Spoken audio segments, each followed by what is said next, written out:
કેએલએન રાવે કડક લેખિત આદેશ જારી કર્યો હતો। કોઈપણ આરોપીનું જાહેરમાં સરઘસ કાઢવા અને આરોપીઓ સાથે અપમાનજનક વર્તન કરનાર પોલીસ કર્મીઓ સામે કાર્યવાહી થઈ શકે તેવો આદેશ કરાયો હતો। પરંતુ આ નિયમોનો ઉલાઢ્યો થયો છે ગાંધીનગરમાં। હવે ગાંધીનગરમાં જ ગુંડાઓનો વરઘોડો કાઢી ડીજીપીના નિયમનો ઉલાઢ્યો કરવામાં આવ્યો।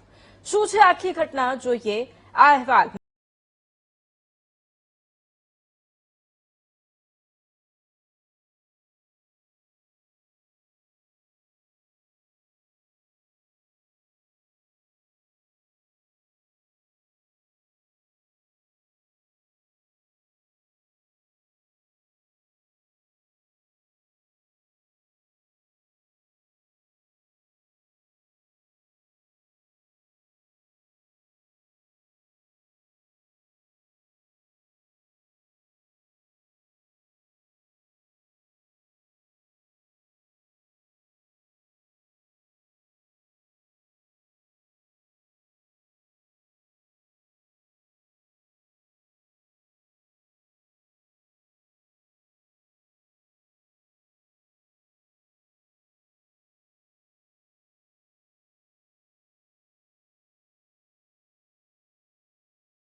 શખ્સો વિરુદ્ધ ગુનો દાખલ કરી કાયદેસરની કાર્યવાહી હાથ ધરી।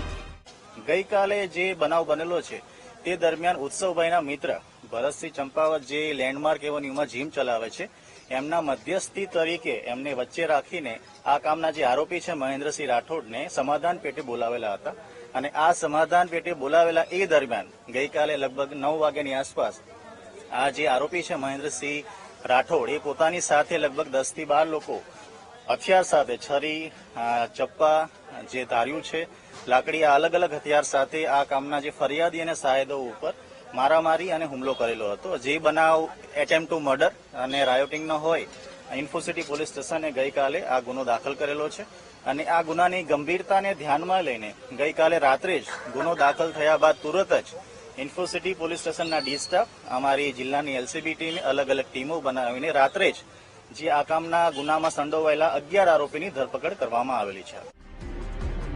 આ ચકચારી કેસમાં પકડાયેલા આરોપીઓ મુખ્યત્વે અમદાવાદ અને ગાંધીનગરના સ્થાનિકો છે। આરોપીઓને ઘટના સ્થળે લઈ જઈ રીકન્સ્ટ્રક્શન કરાયું હતું। ઉત્સવ, તેના પિતા રોહિત કુમાર, ભરતસિંહ અને અન્ય મિત્રો ત્યાં હાજર હતા। તે જ સમયે આરોપી મહેન્દ્રસિંહ રાઠોડ અને તેનો દીકરો અભિમન્યુસિંહ રાઠોડે અગાઉથી જ પ્લાન મુજબ હુમલો કર્યો હતો।